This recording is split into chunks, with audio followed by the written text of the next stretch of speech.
ஏன்னா திமுகவை வச்சு பிதுக்கி காங்கிரஸ் தான் அலையன்ஸ் ஃபார்ம் பண்ணாங்க. எப்படி இன்கம் டேக்ஸ் ரைடு பண்ணி ஃபர்ஸ்ட் ஃப்ளோரில் கிரவுண்ட் ஃப்ளோரில் காலை வச்சு மிதித்து சீட்டு வாங்கினாங்க. அந்த மாதிரியா நடக்குது?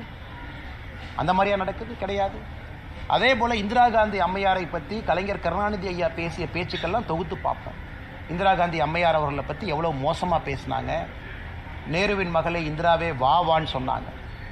இன்னைக்கு இவர்கள் மற்ற கட்சிக்கு கூட்டணியை பற்றி பாடம் எடுப்பது வியப்பாக இருக்கிறது.